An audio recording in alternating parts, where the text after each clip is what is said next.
امام الانبیاء محبوب کبریا سید الاولین والآخرین شفیع المذنبین امام المتقین شافی محشر ساقی کوثر احمد مجتبی محمد مصطفیٰ صلی اللہ علیہ وسلم کی سیرت طیبہ کا ذکر خیر ہو رہا ہے۔ اللہ پاک ہماری اس سعادت کو، اس نیکی کو قبول فرمائے۔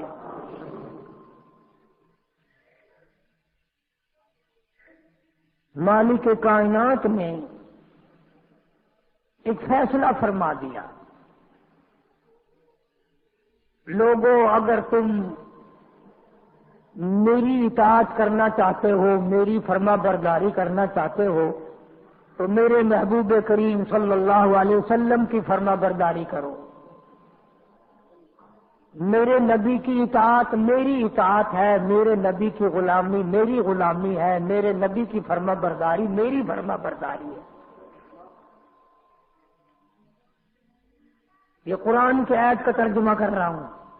وما آتاکم الرسول فخذوہ، جو میرا نبی تمہیں دے وہ لے لو۔ وما نہاکم عنہ، جس سے منع کرے اسے بعد آ جاؤ۔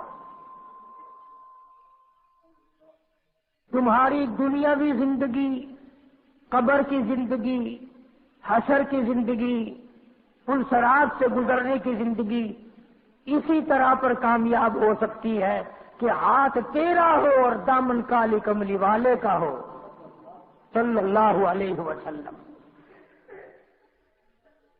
اور ایسا دامن پکڑ کہ موت آ جائے مگر سرکار کا دامن نہ چھوٹے۔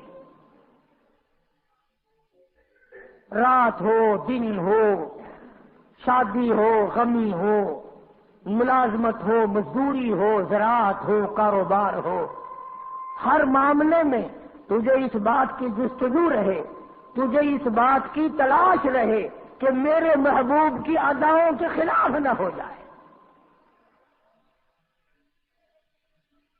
یہ ہے سیرت کا معنی اور یہ ہے سیرت طیبہ کے ذکر خیر کا مفہوم۔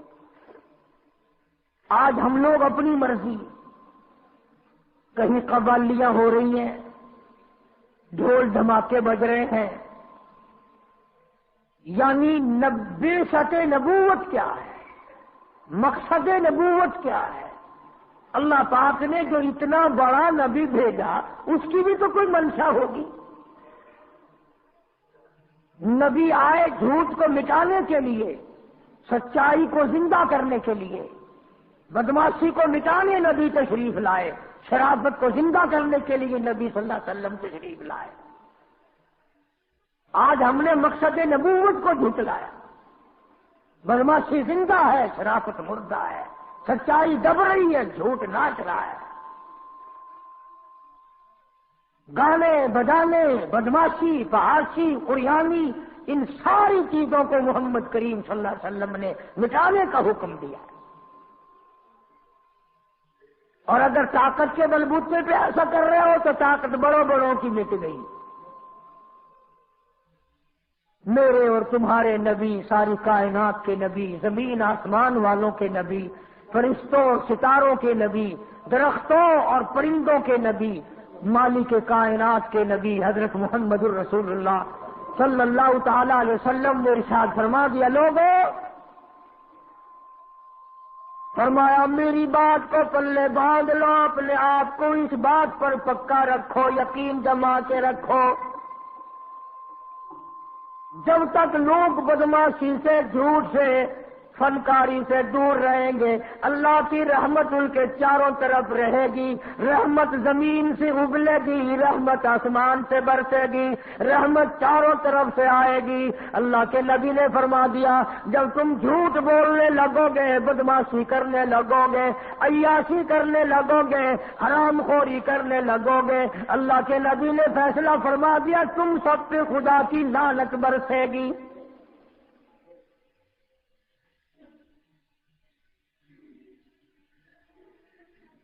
یتیم مکہ صلی اللہ تعالی علیہ وسلم کی پیدائش میں ابھی تقریباً 10 دن باقی ہیں، 15 دن باقی ہیں۔ ابرہہ یمن کا بادشاہ اس نے یہ سوچ کر کہ ساری دنیا بیت اللہ خانہ کعبہ کا طواف کرنے جاتی ہے، ایک ایسا کوٹھا میں نہ اپنے ملک میں بناؤں، لوگ یہیں طواف کیا کریں گے۔ چنانچہ ابرہہ نے ایسا ہی کوٹھا بنا دیا، اعلان کیا آؤ یمن کے کعبے کا طواف کرو۔ خدا کی قسم تھے تو کافر، تھے تو بے دین، تھے تو جاہل، مگر اتنا پتہ ان کو بھی تھا کہ بیت اللہ کے سوا کسی اور چیز کا طواف جائز نہیں۔ ان کافروں کا یقین تھا، ان بے دینوں کا یقین تھا، ان جاہلوں کا یقین تھا۔ اللہ تبارک و تعالیٰ نے اعلان کر دیا تھا بیت اللہ کے طواف کے لیے، وَعَهِدْنَا إِلَىٰ إِبْرَاهِيمَ، ابراہیم علیہ السلام نے دعا مانگی، اسی کعبے کا طواف کیا۔ سارے نبیوں نے کیا، خلیل اللہ نے طواف کیا، ذبیح اللہ نے کیا، کلیم اللہ نے طواف کیا، نوح نبی اللہ نے طواف کیا، عیسیٰ روح اللہ نے طواف کیا، تمام کے تمام نے اسی کا طواف کیا۔ یمن کے بنائے ہوئے کوٹھے کعبے کو کافروں نے قبول نہیں کیا۔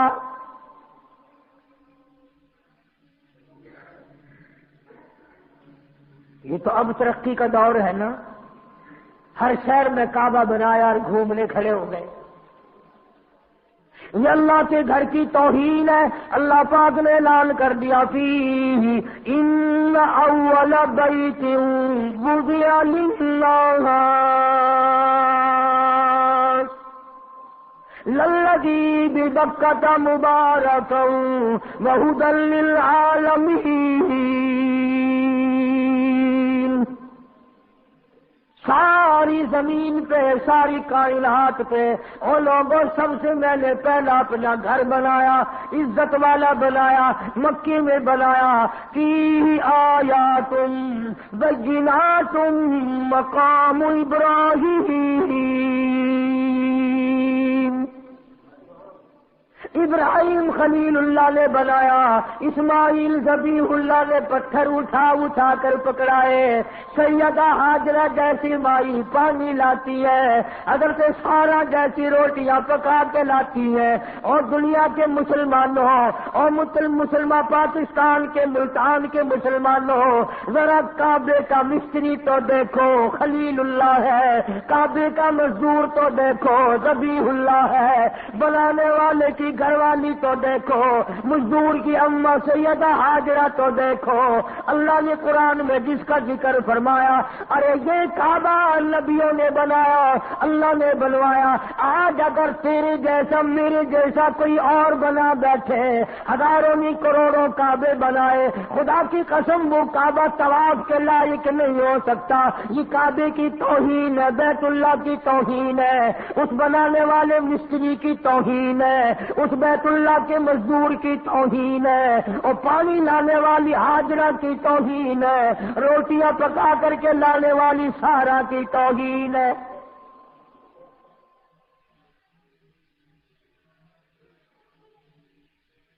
کمال ہے، تیرے کوٹھی کا جو نقشہ بنا دے وہ انجینئر کام کا، اور جس نے خانہ کعبہ تیار کیا وہ بھی کام کا نہیں۔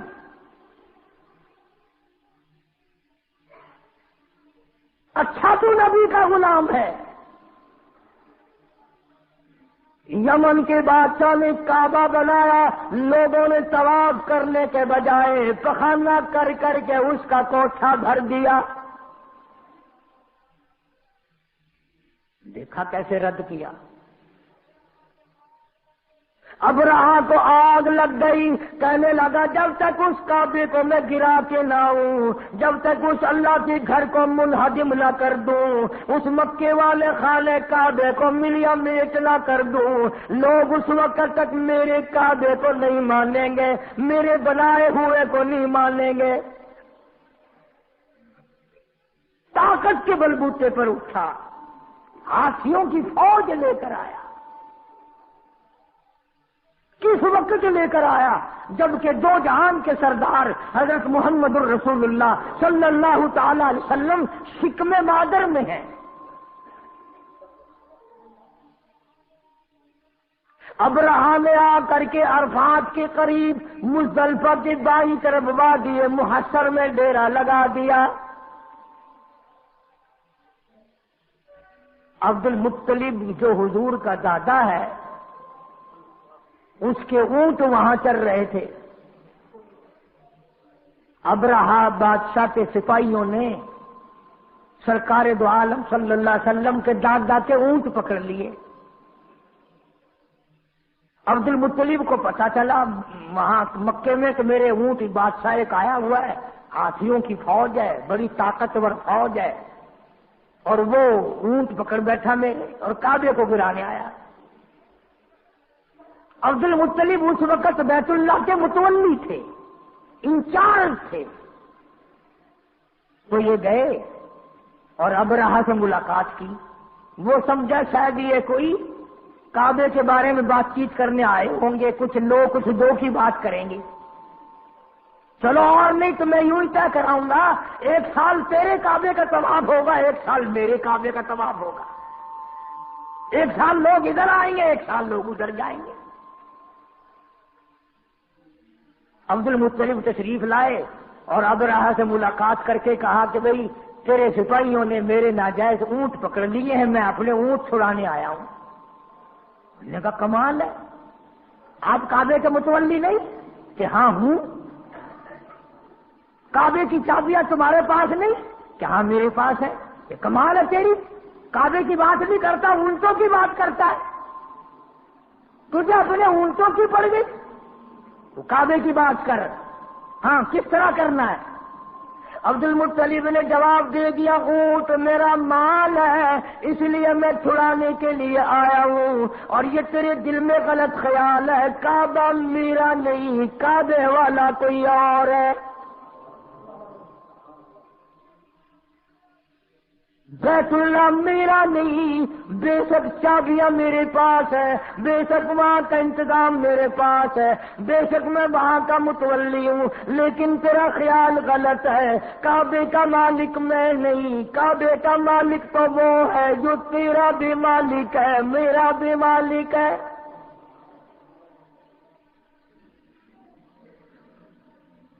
سارے جہان کا وہی مالک ہے, وہ تجھ سے خود بات کرے گا. مالک میں مالک ہی نہیں, میں بات کیوں کروں؟ پھر اس نے کہا کہ جی انتظام تو آپ کے پاس ہے نا, جو بات کرنی ہے وہ آپ بات کریں. عبد المطلب نے جواب دے دیا, فرمایا میں نہیں جانتا, کعبے والا جانے اور تو جانے. تیرے پاس ہاتھیوں کی فوج ہے, میرے پلے کچھ نہیں, وہ خود تیرا مقابلہ کرے گا. جب زیادہ مجبور کیا ابرہہ نے, عبد المطلب نے ایک ہی بات کہہ دی, فرمایا کرے گا فکر, کرے گا فکر اپنے گھر کی, جو اس گھر کا مالک ہے, جو اس گھر کا مالک ہے, وہ برابر کا مالک ہے. اور ساری زمین کا مالک وہ, آسمان کا مالک وہ, سمندروں کا مالک وہ, دریاؤں کا مالک وہ, تیری فوج کا مالک وہ, میرا خالق و مالک وہ تجھ سے خود نہیں بڑھے گا. میرا کعبہ ہے ہی نہیں, مالک کائنات کا ہے, وہ خدا تجھے خود سنبھالے گا. ابرہہ سے اتنی بات کہہ دی حضرت عبد المطلب نے, اور اس کے بعد گھر گئے. پریشانی ہے الہی, میں کیا کروں؟ میرے پاس تو لشکر نہیں, میرے پاس تعداد نہیں, میرے پاس فوج نہیں, اس کے پاس تو ہاتھیوں والی فوج ہے. مگر اتنا تو کر سکتے تھے. اسی وقت عبد المطلب کی آنکھوں میں آنسو آ گئے اور فرمایا, اے بیٹی آمنہ, او آمنہ, چلو بیت اللہ میں چل کر دعا مانگے.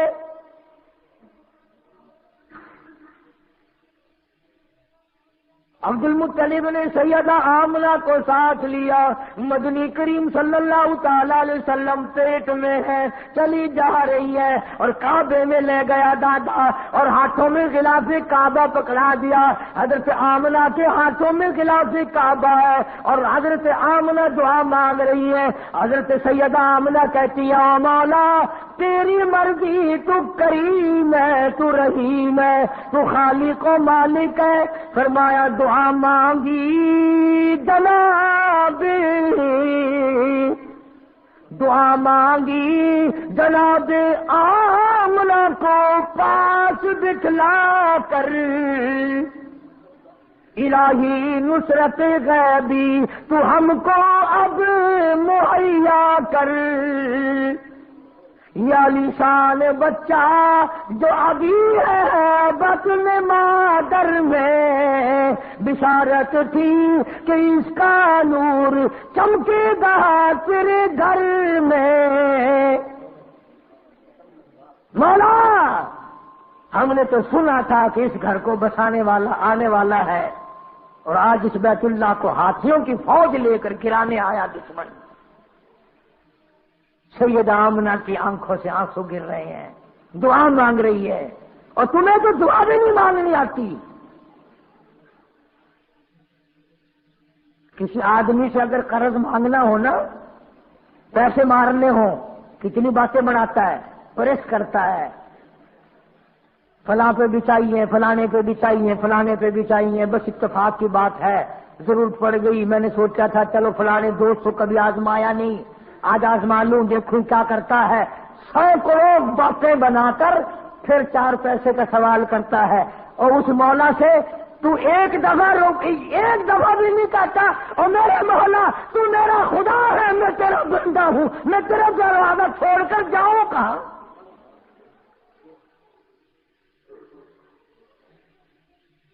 معمولی قرض لینے کے لیے کتنی باتیں بناتے زبان مارتے ہیں، اور جی چودھری صاحب ساڈے تو تسی ہو، ویلے کویلے تہاڈے نال کام پیندا، اللہ تانوں سلامت رکھے۔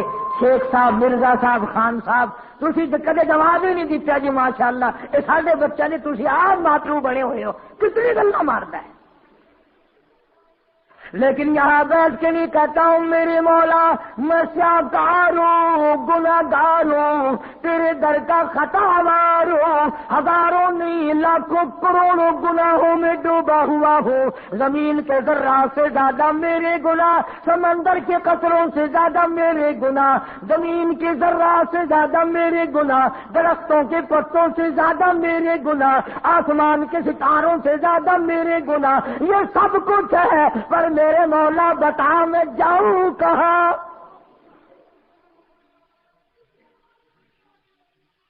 کس دروازے پہ جا کے مٹھا ماروں؟ مدینہ طیبہ سے باہر ایک آدمی نے احرام باندھا، اور احرام باندھ کر اس نے آواز لگائی، لبیک اللہم لبیک،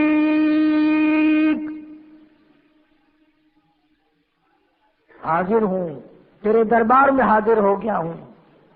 آواز آئی، لا لبیک وسعدیک، تیری حاضری منظور نہیں۔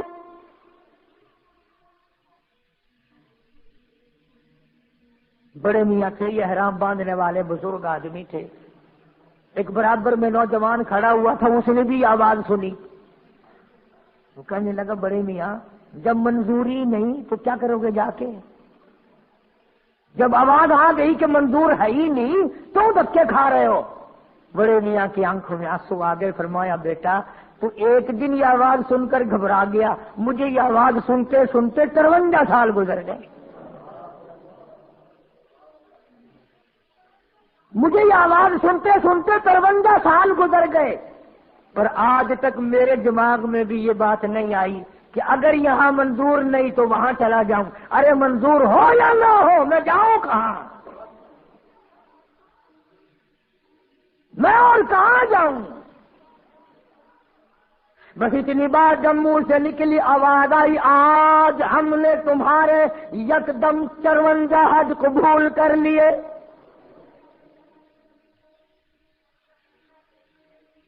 اسی پر وہ کہتا کہ تیرے کرم سے بے نیاز، تیرے کرم سے بے نیاز، اور کون سی شے ملی نہیں، تیرے کرم سے بے نیاز، اور کون سی شے ملی نہیں، جھولی میری تنگ ہے پر تیرے یہاں کمی نہیں، اور جھولی میری تنگ ہے پر تیرے یہاں کمی نہیں، سربا سجود ہوں مگر سربا سجود ہوں مگر عزم میں پختگی نہیں، قائل بندگی تو ہوں قابل بندگی نہیں، اور میرے مولا جیسے تیرا حکم ہے ویسے اطاعت بجا لانا کہاں میرے بس کی بات ہے۔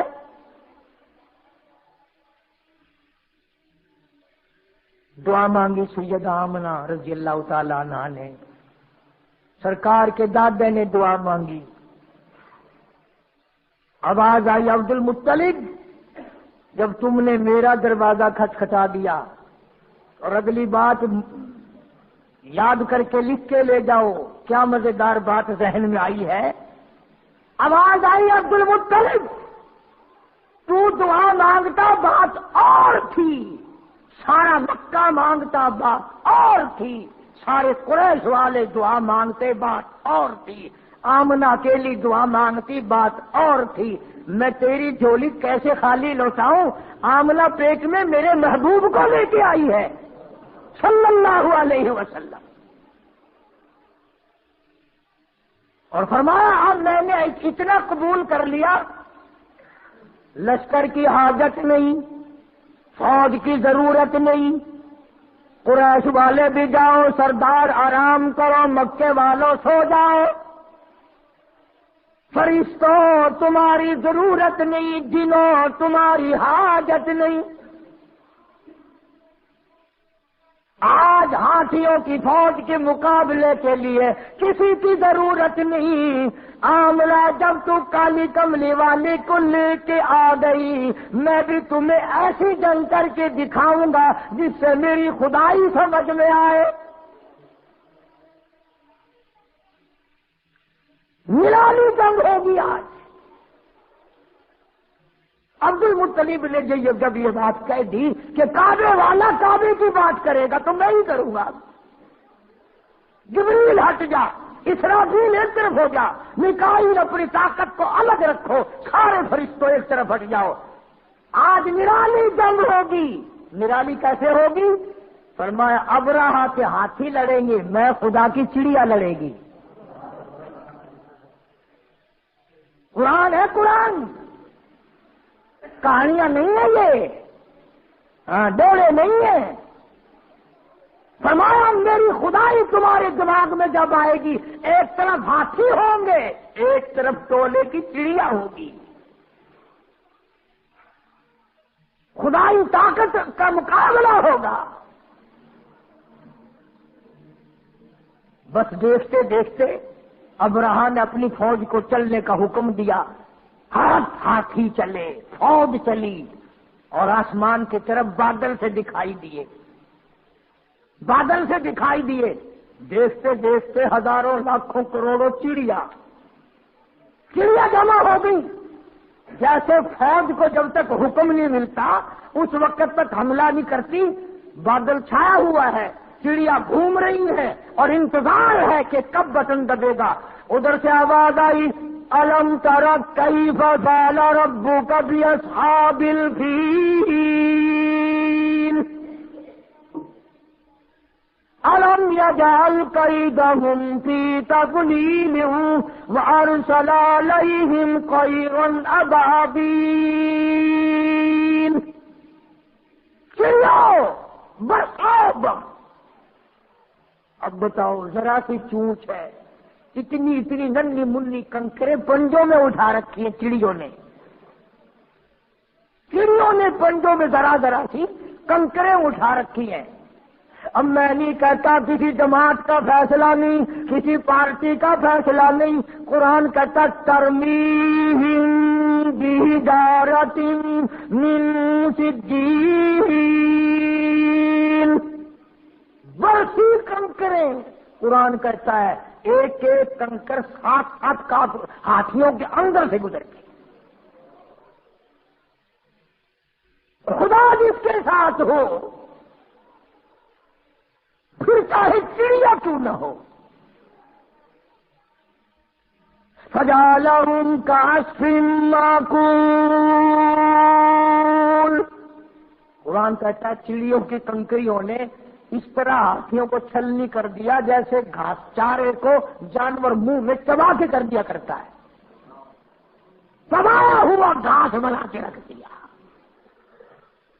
ہاتھی جو واپس بھاگے نا، اور بادشاہ فوج ساری اپنے ہاتھوں کے نیچے رگڑی دی ساری فوج۔ خدا ہی فیصلے ہیں۔ وہ ایک اور بادشاہ تھا نا پہلے، نمرود، بڑا شیطان تھا وہ بھی، یوں کہتے ہیں 400 سال اس کے سر میں درد کبھی نہیں ہوا۔ نمرود بادشاہ تھا بھی بدماش، چاروں طرف عورتیں کھڑی ہیں۔ اللہ کی ناراضگی آ گئی، اللہ نے فرمایا ہاں بھائی اب اس کی مغرور کھوپڑی ہم نے سیدھی کرنی ہے، مخلوق میں سے بولو کون آئے گا؟ فرشتے آئے، الہ العالمین ابھی اس کا دماغ نکال دیتے ہیں، 1 سیکنڈ بھی نہیں لگے گا، قیمہ بن جائے گا۔ لگا ایسی مغرور کھوپڑی کا علاج فرشتوں سے نہیں کرانا، میرے فرشتوں کی بھی توہین ہے، جنوں سے نہیں کرانا ایسی کھوپڑی کا علاج، میرے جنوں کی توہین ہے، انسانوں سے نہیں کرانا ایسی مغرور بدماش کھوپڑی کا علاج، انسان کی توہین ہے۔ بس اللہ کی آواز پر ایک مچھر آیا، یوں کہ جی اگر حکم ملے تو میں تو سب سے چھوٹا ہوں، اور یوں لکھا کتابوں میں کہ مچھر بھی کیسا تھا، ایک پر نہیں تھا، ایک ٹانگ نہیں تھی۔ اور لگا جی حکم ملے کھوپڑی انشاءاللہ بھی ٹھیک کر دیتا ہوں، اجازت ہو۔ انہوں نے کہا اچھا تو ہی جا، تو بھی کیا یاد رکھے گا، لگ گئی ڈیوٹی۔ بیٹھا تھا نا بڑا آرام سے، سامنے سے یوں مچھر آیا اور سیدھا ناک کے ذریعے دماغ میں تشریف لے گیا، اور وہاں جا کر اس نے نعرے مارنے شروع کر دیے دماغ میں، لگا کاٹنے، اور لگی کھجلی دماغ میں۔ وہ جو عورتیں چاروں طرف میک اپ کرے ہوئے کھڑی تھی نا، کہنے لگا کیا دیکھ رہی ہو کھڑی ہوئی، میرے سر میں جوتے مارو ساری۔ کسی نے اگر آہستہ مارا نا، کہنے لگا ساری محل سے نکال دوں گا، اس دوسری کے جوتے میں بڑا مزہ آیا، تیرے جوتے میں مزہ ہی نہیں آیا۔ اتنے جوتے مروائے، اتنے جوتے لگوائے، اللہ بھی حالے کھوپڑی گندی ہو گئی۔ بادشاہ وہ خدا کون اس کا مقابلہ کرے؟ اکڑا نہ کرو اس پروردگار سے، وہ بڑا بے نیاز ہے۔ اس لیے اللہ پاک جل شانہ فرماتے ہیں او لوگوں میری ذات کا مقابلہ نہ کرو، میری صفات کا مقابلہ نہ کرو، میری ذات و صفات میں کسی کو شریک نہ بناؤ، میں اگر پکڑنے پہ آؤں گا تباہی پھر جائے گی۔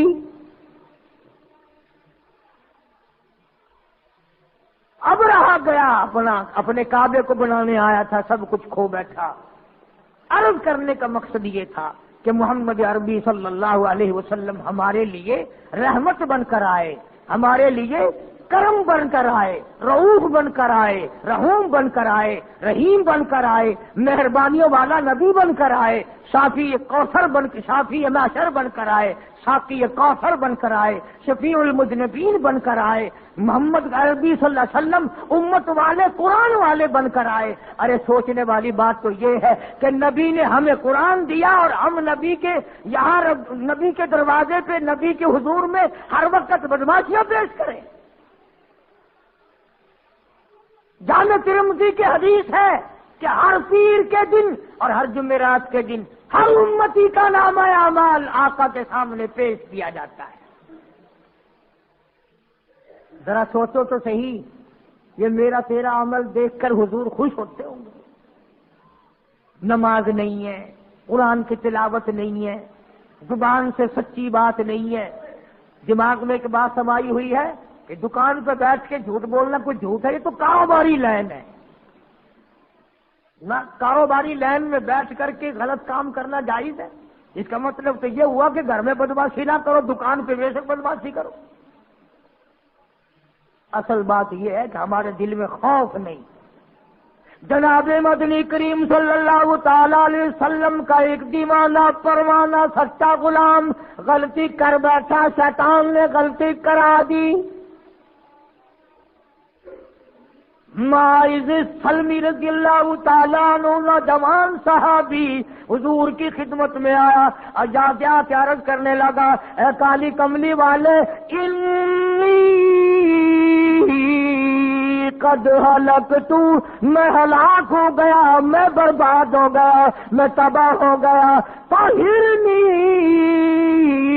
طہرنی، مجھے پاک کر دو، مجھ پہ اسلام کا قانون چلا دو، مجھ پہ حد جاری کر دو، مجھ پہ قرآن کا قانون لاگو کر دو، میں آخرت کی تباہی سے بچ جاؤں گا۔ سرکار نے اس طرح منہ پھیر لیا، وہ پھر اس طرف آ گیا، میں گناہ کر بیٹھا ہوں، مجھ پر حد جاری کرو، اسلام کا قانون مجھ پہ چلاؤ۔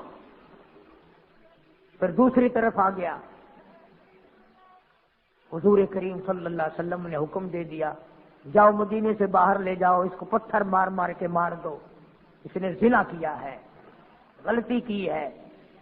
ماعز سلمی کو مدینے سے لوگ باہر لے گئے اور جو پتھر مارنے لگے، لہو نکلا، ایک مارنے والے کے کپڑے پہ گر پڑا، اس نے برا بھلا کہا، حضور نے سن لیا، فرمایا یوں نہ کہو، آج ماعز سلمی نے وہ توبہ کی ہے، اگر اس کی توبہ کو پورے مدینے پر تقسیم کرو سب کو جنت واجب ہو جائے گی۔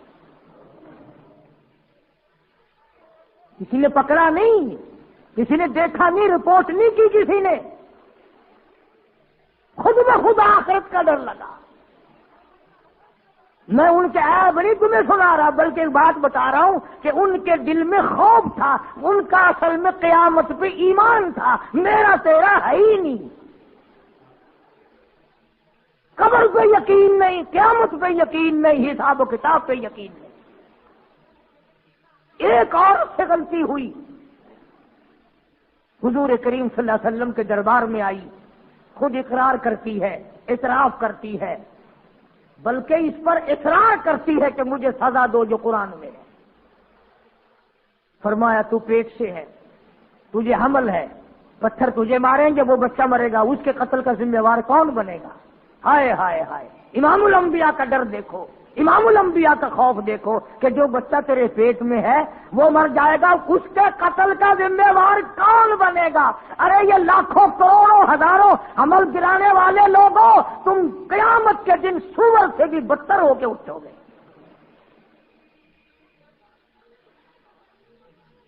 تم اس کو قتل نہیں سمجھتے؟ نبی پاک صلی اللہ علیہ وسلم نے فرمایا اس کے قتل کا ذمہ وار کون بنے گا؟ جامائی جب بچہ پیدا ہو جائے گا پھر آنا، پھر اسلام کا قانون تجھ پر چالو کریں گے۔